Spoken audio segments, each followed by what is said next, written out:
नमस्कार दोस्तों, स्वागत है आपका मेरे YouTube चैनल पाठशाला 360 डिग्री में। दोस्तों, आज की इस वीडियो में हम बात करेंगे संधि की, जो हिंदी के अंतर्गत आने वाला एक बेहद ही महत्वपूर्ण टॉपिक है। बच्चों, कोई भी प्रतियोगी परीक्षा हो जहां हिंदी से प्रश्न पूछे जा रहे हो, वहां संधि के प्रश्न आपको देखने को जरूर मिलते हैं।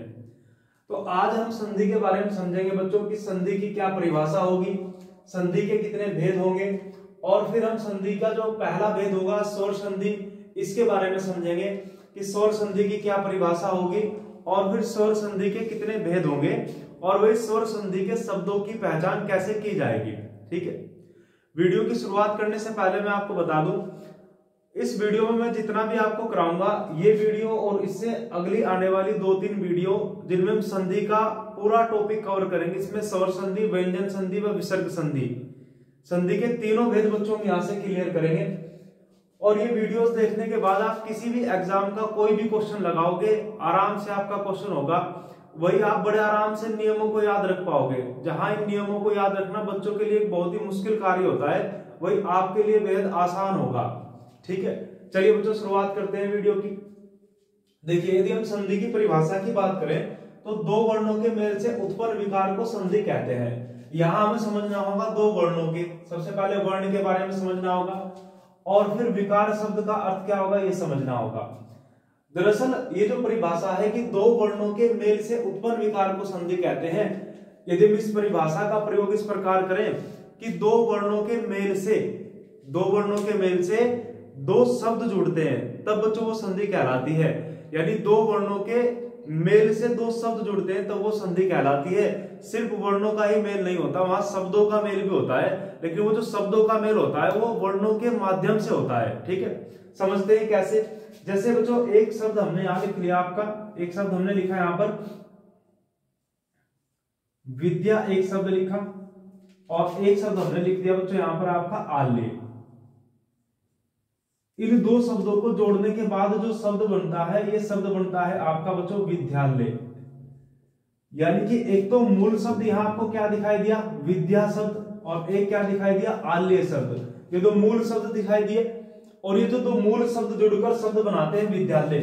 यानी ये दो अलग अलग शब्द है और इन दो शब्दों की संधि क्या कहलाती है, विद्यालय कहलाती है। इसी प्रकार इससे अलग यदि मैं एक उदाहरण की ओर बात करूं तो एक शब्द बच्चों हमने लिख लिया आपका हिम, और एक शब्द लिख दिया हमने आपका आल्य, और इन दोनों शब्दों को जोड़कर जो शब्द बनता है यह हो जाएगा बच्चों आपका हिमालय। तो हिम और आल्य से मिलकर जो संधि बनी वो कहलाई आपकी क्या, हिमालय। अब यहाँ किसके कारण विकार उत्पन्न होता है और कि कौन से वर्ण आपस में मिलते हैं। यदि आप हिम में से बच्चों इसका अंतिम वर्ण निकालोगे तो म पर हलंत लगाने के बाद यहाँ से अ निकल जाएगा, और यहाँ पहला वर्ण क्या है, आ, और यहाँ अंतिम वर्ण आपका क्या निकल रहा है, अ। तो इसी अ और आ के मेल से जो विकार उत्पन्न हुआ है वही बच्चों क्या कहलाती है, संधि कहलाती है। यानी यहाँ जो मेल हुआ है ना, वो इस अ और आ का मेल हुआ है, अ का और आ का मेल। लेकिन इस अ के मेल व आ के मेल से आपस में जुड़ता क्या बच्चों, हिम और आल्य। यानी दो वर्णों के मेल के माध्यम से दो शब्द आपस में जुड़ते हैं, तब क्या कहलाती है, संधि कहलाती है। ठीक है, एक बार दोबारा बताता हूं। परिभाषा में बताया गया कि दो वर्णों के मेल से उत्पन्न विकार को संधि कहते हैं। यानी दो वर्णों के मेल से उत्पन्न विकार को संधि कहते हैं, लेकिन आपको याद रखना कि दो वर्णों के मेल से दो शब्द आपस में मिलते हैं तब क्या कहलाती है, संधि कहलाती है। ये तो थी बच्चों परिभाषा की बात। अब परिभाषा से आगे बढ़ते हैं तो हम देखते हैं कि संधि के भेद कितने होंगे। तो बच्चों संधि के 3 भेद होते हैं, एक स्वर संधि, व्यंजन संधि और विसर्ग संधि। ठीक है, क्वेश्चन यदि पूछा जाए संधि के भेद कितने होते हैं तो संधि के भेद 3 होते हैं, स्वर संधि, व्यंजन संधि और विसर्ग संधि। वही आज जो हम शुरुआत करेंगे वो शुरुआत करेंगे किसकी, स्वर संधि की शुरुआत करेंगे। तो चलिए बच्चों शुरुआत करते हैं स्वर संधि की।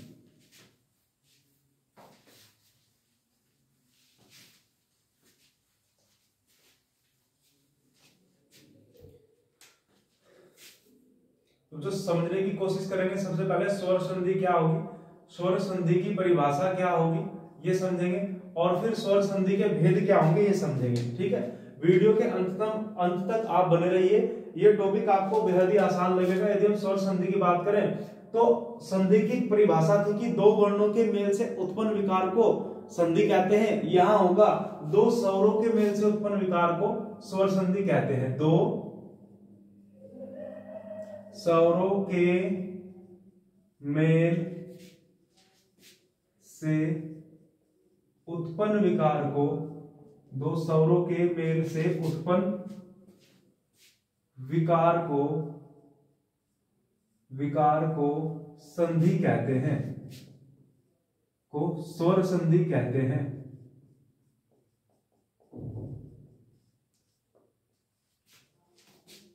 स्वर संधि कहते हैं। चलिए दोस्तों देखते हैं, ये तो परिभाषा हुई सामान्य, जिस प्रकार संधि की परिभाषा थी उसी प्रकार किसकी परिभाषा है, आपकी स्वर संधि की परिभाषा है। हमने देखा कि दो स्वरों के मेल से उत्पन्न विकार को स्वर संधि कहते हैं। लेकिन अगर स्वर संधि के भेद की बच्चों बात की जाए कि स्वर संधि के भेद कितने होंगे, तो स्वर संधि के भेद होते हैं बच्चों पांच इसके भेद होते हैं। अब ये 5 कौन से भेद होंगे, ये बच्चों आपको याद करने हैं। स्वर संधि का पहला भेद होगा दीर्घ संधि, यानी दीर्घ स्वर संधि इसे हम बोल देंगे।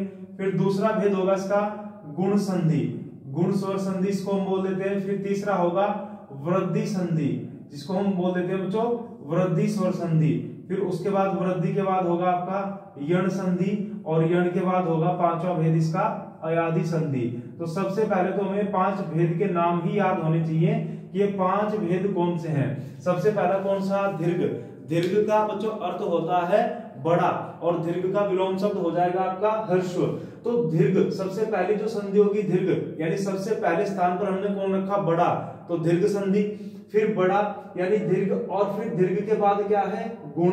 ठीक है, जो बड़ा होगा, बड़े व्यक्ति में क्या होंगे, गुण होंगे। तो दीर्घ, दीर्घ के बाद गुण, और फिर गुणों में वृद्धि।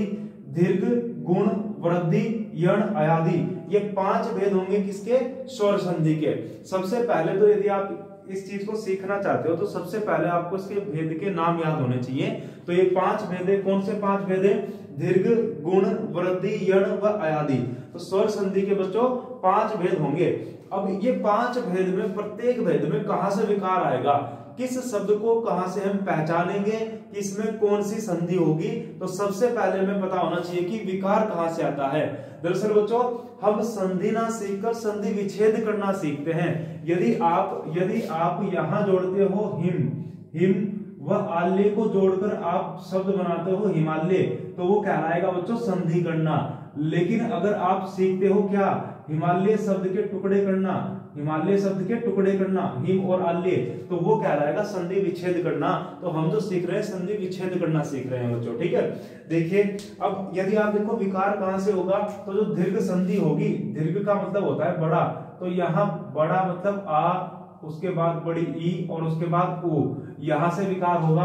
ये 3 वर्ण जिस शब्द में आपको दिखाई देंगे, और वहां से यदि आपको ये लगता है कि शब्द के 2 सार्थक टुकड़े किए जा सकते हैं, तो बच्चों वहां दीर्घ संधि होगी। वही अगर गुण की हम बात करें तो गुण में आपका होगा ओ के बाद ए, ओ के बाद आपका ए होगा, और उसके बाद आपका ओ ए, और एक आप अर यहां पर ध्यान रखोगे, एक अर से विकार बच्चों उत्पन्न होगा। दीर्घ संधि, गुण संधि। फिर यदि आप वृद्धि संधि की बात करते हो तो वृद्धि संधि में ये ए अय हो जाएगा, और ये ओ आपका औ हो जाएगा। बस इतना आप याद रखोगे कि वृद्धि संधि में यहां से क्या होगा, विकार होगा। चलिए अब नेक्स्ट देखते हैं, यण में क्या होगा। यण बेहद आसान होगा पहचानना। य र व से पहले, य व र से पहले आधा वर्ण, इनसे पहले क्या होगा, आधा वर्ण होगा, वहां कौन सी संधि होगी बच्चों, यण संधि होगी। ठीक है, अब चलते हैं अयादि की ओर चलते हैं। अयादि में आप याद रखोगे कि यहाँ आपको अय दिखाई देगा हलंत के साथ, उसके बाद आपको आय दिखाई देगा, शब्द में से आय निकलेगा, या फिर शब्द में से औ निकलेगा, या फिर शब्द में से आपका आओ निकलेगा। जहां भी ये आपको निकलते दिखाई देंगे वही क्या होगी, अयादि संधि होगी। ये तो बच्चों हमने एक तरीके से रटने वाली बात कर ली कि दीर्घ संधि में विकार यहां से, गुण संधि में विकार यहां से, वृद्धि संधि में विकार यहां से, यण संधि में यहां से, और अयादि संधि में यहां से। अब इसके बाद हम शब्द को देखकर पहचानने की कोशिश करते हैं कि हम शब्द की पहचान कैसे कर पाएंगे, किस शब्द में कहां से संधि होगी, या किस शब्द में कौन सी संधि बच्चों होगी। जबकि हम दीर्घ संधि कैसे करेंगे, संधि विच्छेद कैसे करेंगे शब्द का, वो हम अगली वीडियो में सीखेंगे। अभी सिर्फ हमें पहचान करनी है शब्द की, कि हम शब्द को देखते ही बता सकें कि इस शब्द में संधि कौन सी है। और बच्चों एग्जाम में आपको इसी चीज की सबसे ज्यादा आवश्यकता होगी कि आप शब्द को देखते ही पहचान ले कि शब्द में संधि कौन सी है। तो चलिए बच्चों देखते हैं, जैसे अभी हमने बच्चों शब्द लिखा था आपका हिमालय और विद्यालय शब्द हमने लिखा था, इसी प्रकार हम बच्चों एक शब्द यहाँ लिखते हैं। एक शब्द हमने लिख दिया यहाँ पर नरेश, एक शब्द लिख दिया नरेश, ठीक है, ये हमने एक शब्द लिख दिया। यहाँ हमें पहचानना होगा कौन सी संधि है। उसके बाद बच्चों उसके बाद हमने एक शब्द लिख दिया यहाँ पर जलोक शब्द लिख दिया, जलोक शब्द। तो इस शब्द में हमें पहचानना होगा कौन सी संधि होगी। उसके बाद बच्चों नंबर 3 पर एक शब्द हमने लिख दिया यहाँ पर, एक शब्द बच्चों हमने लिख दिया यहाँ पर, जैसे एक शब्द पावक लिख दिया। तो पावक शब्द में यदि हमें पहचानना हो कि कौन सी संधि होगी। एक शब्द बच्चों हमने यहाँ पर नंबर 4 पर महोत्सव शब्द लिख दिया, महोत्सव। तो यहाँ बच्चों हमें पहचानना होगा कि कौन सी संधि होगी महोत्सव शब्द में। उसके बाद बच्चों जैसे महोत्सव शब्द के बाद हमने यहाँ पे लिख दिया बच्चों एक कटुक्ति शब्द लिख दिया, कटुक्ति। तो कटुक्ति शब्द में भी पहचानना होगा कि कौन सी संधि होगी, ठीक है। उसी प्रकार बच्चों एक शब्द हमने यहाँ पर नंबर 6 पर एक शब्द विधायक लिख दिया, विधायक। तो विधायक शब्द में भी हमें पहचानना होगा कि कौन सी संधि होगी। तो आइए चलिए बच्चों पहचानते हैं किस प्रकार हम पहचान करेंगे कि किस शब्द में कौन सी संधि होगी। देखिए आप पहले शब्द को देख पा रहे हैं, पहला शब्द क्या है नरेश। तो यहाँ मात्रा देखिए, यहाँ आपको कौन सी मात्रा दिखाई दे रही है, या तो इन वर्णों में से आपको अ निकलता हुआ दिखाई देगा, यदि न पर हलंत लगा देंगे बच्चों तो अ निकलेगा, या यहाँ से एक मात्रा आपको ये दिखाई देगी। और ये मात्रा आपको कहाँ दिखाई देती है, गुण संधि में। तो यानी नरेश में कौन सी संधि होगी, गुण संधि होगी, बेहद आसान है। उसी प्रकार जलोक, जलोक में दो मात्रा औ की मात्रा, तो औ की मात्रा आपको यहाँ दिखाई देती है, तो जलोक में कौन सी होगी आपकी वृद्धि संधि होगी। फिर उसके बाद पावक, आप कहोगे यहाँ पर हमें कोई ऐसी मात्रा नहीं दिखाई देती, बस आ की मात्रा दिखाई देती है, आप कहोगे दीर्घ संधि होगी। नहीं बच्चों, क्योंकि संधि यदि संधि विच्छेद यदि आप करना चाहते हो तो आपको जो दो अलग अलग शब्द निकलने वाले हैं उन वे दोनों शब्द सार्थक होने चाहिए, यानी उन दोनों शब्दों का अर्थ होना चाहिए। और आपको पहचानने आने चाहिए कि पहले शब्द का भी अर्थ हो और दूसरे शब्द का भी अर्थ हो। जब आप यहां से तोड़ने की कोशिश करोगे तो ऐसे दो सार्थक शब्द नहीं टूट पाएंगे। तो ऐसे शब्द का आप क्या कर लोगे, थोड़ा वर्ण विच्छेद कर लोगे। जैसे प पर हलंत लगाओगे तो यहां से क्या निकल जाएगा, आ निकल जाएगा। फिर क्या आएगा, व पर हलंत लगाओगे तो क्या अ, और क फिर आप जो का तो लिख दोगे। तो बच्चों यहां से आपको क्या दिखाई देगा, आओ दिखाई देगा निकलता हुआ, और जहां आओ निकलता दिखाई दे जाएगा वो कौन सी संधि होगी, आपकी अयादि संधि होगी। ठीक है, इस प्रकार बेहद आसान तरीके से आप संधि की पहचान कर पाओगे कि किस शब्द में कौन सी संधि है। अब महोत्सव की ओर चलते हैं। तो महोत्सव में आपको बच्चों सामान्य रूप से ये ह के साथ जो मात्रा दिखाई दे रही है, जैसे आप यहाँ पर ह पर हलंत लगाओगे तो यहाँ से ओ निकलता हुआ दिखाई देगा, और जैसे ही ओ निकलता हुआ दिखाई देगा तो कौन सी संधि होगी, आपकी गुण संधि होगी। ये आप याद रखोगे बच्चों, ठीक है। ये कौन सी संधि होगी, फिर आपकी गुण संधि होगी। अब उसके बाद कटु उक्ति यानी कटुधन उक्ति, यहाँ आपको कौन सी मात्रा दिखाई दे रही है, ये कटु शब्द अलग हो जाएगा। तो कटु शब्द में यहाँ ऊ की मात्रा, और कैसे ऊ की, बड़े ऊ की मात्रा दिखाई दे रही है। और बच्चों बड़ा ऊ आपको कहाँ दिखाई दे रहा है, ये तो कौन सी यहाँ पर संधि होगी बच्चों, दीर्घ संधि होगी नंबर 5 में। नेक्स्ट देखते हैं विधायक जो शब्द है इसमें कौन सी संधि होगी। ये आपको सामान्य रूप से आपको आ की मात्रा यहाँ दिखाई देती है, आप कहोगे कि दीर्घ संधि होगी, लेकिन बच्चों नहीं, वहां से फिर ऐसे दो सार्थक शब्द हमें नहीं मिलेंगे। हमें जो टुकड़े मिलेंगे वो सार्थक शब्द के रूप में नहीं मिलेंगे यदि हम यहाँ दीर्घ संधि करने की कोशिश करते हैं। तो इसका भी बच्चों क्या करेंगे, वर्ण विच्छेद थोड़ा करेंगे।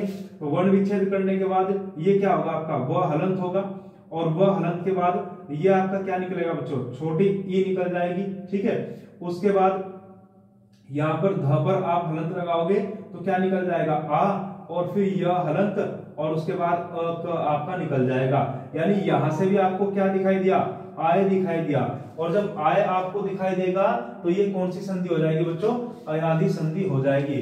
इस प्रकार कोई भी शब्द हो उसे पहचानना बेहद आसान है कि इसमें कौन सी संधि है। ठीक है, उसके कोई भी शब्द पहचानना बेहद आसान है, बस इससे आगे हमें बच्चों सीखना होगा कि हम इसका संधि विच्छेद कैसे करें। यदि ये नरेश शब्द है तो इसका संधि विच्छेद कैसे करें, जलोक शब्द है तो इसका संधि विच्छेद कैसे करें, पावक शब्द इसका संधि विच्छेद कैसे करें, महोत्सव का संधि विच्छेद कैसे करें। यानी इनको पहचानना तो बेहद आसान है। यदि इस प्रकार का कोई प्रश्न आया कि दिए गए किस शब्द में गुण संधि होगी, तो आप बड़े आराम से बच्चों पहचान लोगे। या तो ओ से विकार हो, या ए से विकार हो, या अर से विकार हो। विकार का अर्थ होगा कि या तो शब्द आपको आ से टूटता हुआ दिखाई दे रहा होगा, या ई से टूटता हुआ। जैसे हिमालय शब्द है बच्चों, हमने लिखे यहाँ पर हिमालय शब्द, तो हिमालय शब्द आपको कहां से टूटता हुआ दिखाई देता है, हिमालय शब्द हिम धन आल्य, यहाँ आ की मात्रा है, तो यहां से विकार आता है, तो उत्तर क्या होता है इसका, दीर्घ संधि होगी। ठीक है, महोत्सव में आप यहां से देख रहे हो तो क्या होगा, गुण संधि होगी। पहचानना बेहद आसान है। इससे अगली वीडियो में हम सीखेंगे कि इनका संधि विच्छेद हम कैसे करेंगे, यानी इन शब्दों को किस प्रकार तोड़ पाएंगे। मुझे उम्मीद है इतनी चीज बच्चों आपको समझ आई होगी। चलिए ये आप समझ लीजिएगा, एक बार सही से देख लीजिएगा। साथ साथ में ये आपको जरूर पता होना चाहिए कि दीर्घ संधि में यहाँ से विकार, गुण में यहाँ से, वृद्धि यहाँ से, यण यहाँ से और अयादि यहाँ से। इसके बाद नेक्स्ट वीडियो में मिलते हैं, और नेक्स्ट वीडियो में बहुत सारे उदाहरणों के साथ मिलते हैं बच्चों, और सीखते हैं किस प्रकार शब्द को तोड़ा जाएगा। चलिए बच्चों, आज की वीडियो में इतना ही।